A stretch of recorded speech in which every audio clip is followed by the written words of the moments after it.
BJP के राष्ट्रीय अध्यक्ष जेपी नड्डा ने चिराग पासवान को पत्र लिखा है तो वहीं न्योता भेजा है। पीएम नरेंद्र मोदी की अध्यक्षता में एनडीए के घटक दलों की 18 जुलाई को दिल्ली में बड़ी बैठक होनी है। इस बैठक में चिराग पासवान भी शामिल होंगे। जेपी नड्डा के इस पत्र के बाद बिहार में सियासी हलचलें तेज हो गई है। चिराग पासवान को नरेंद्र मोदी का हनुमान कहा जाता है। चिराग पासवान एनडीए गठबंधन में रहकर और गठबंधन से बाहर रहकर भी बीजेपी का सहयोग करते रहे हैं। 2020 में हुए विधानसभा चुनाव में चिराग पासवान नहीं, नीतीश कुमार के सारे खेल बिगाड़ दिए थे। तो वहीं चिराग पासवान के एनडीए में शामिल होने के बाद महागठबंधन की चिंता बढ़ जाएगी। इन दिनों बिहार में चिराग पासवान को अपार समर्थन मिल रहा है। बिहार के लगभग 56% वोटर्स 18 से 40 साल के बीच के आयु समूह के हैं। चिराग पासवान बिहार के ही नहीं देश में उभरते हुए एक युवा नेता हैं। बिहार में इनकी लोकप्रियता काफी है। तेजस्वी, चिराग, कन्हैया, पीके के बाद बीजेपी ने भी इस सच को समझते हुए एक युवा सम्राट चौधरी को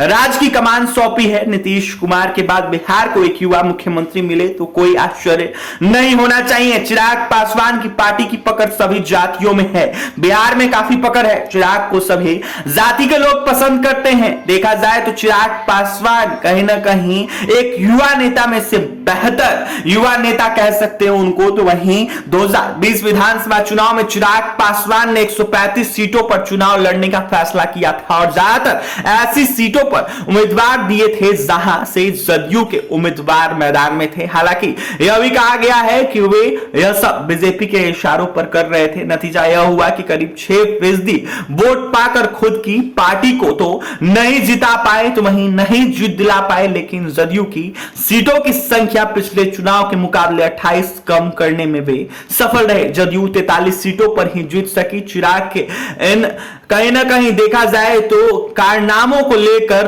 बीजेपी को देखते हुए जदयू को काफी नुकसान हुआ। जदयू 43 सीटों पर ही जीत सकी। चिराग के इस खेल से नीतीश कुमार को काफी नुकसान हुआ था। अभी 24 में लोकसभा चुनाव और 25 में बिहार विधानसभा का चुनाव है। ऐसे में बीजेपी बिहार में काफी फोकस कर रही है। तो वहीं बीजेपी लगातार फोकस की हुई है। केंद्रीय गृह मंत्री अमित शाह बिहार का कई बार दौरा कर चुके हैं। इसके साथ ही बीजेपी के कई बड़े नेता बिहार आ चुके हैं। इन दिनों नीतीश के खिलाफ वाले सभी नेताओं को भाव दे रही है बीजेपी।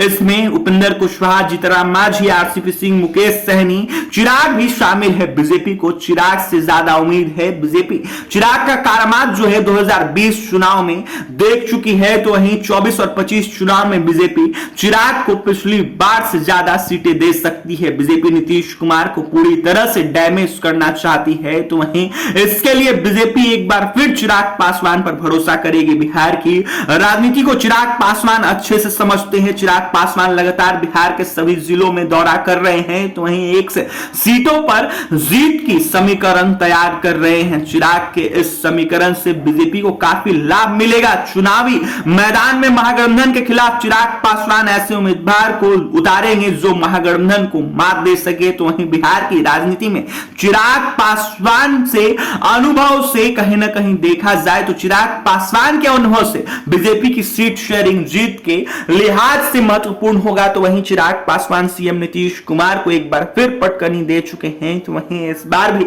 महागठबंधन की मुश्किलें बढ़ाने वाले हैं। देखने वाली बात यह होगी क्या कुछ होता है। लेकिन चिराग को पत्र जिस तरीके से लिखा गया इससे यह साफ हो रहा है कि चिराग पासवान इस बैठक में शामिल होंगे और आने वाले 24 और 25 के चुनाव में एनडीए गठबंधन के साथ जुड़कर चुनाव लड़ेंगे और कहीं ना कहीं नीतीश कुमार को मात देने का काम करेंगे। बहुत बहुत धन्यवाद।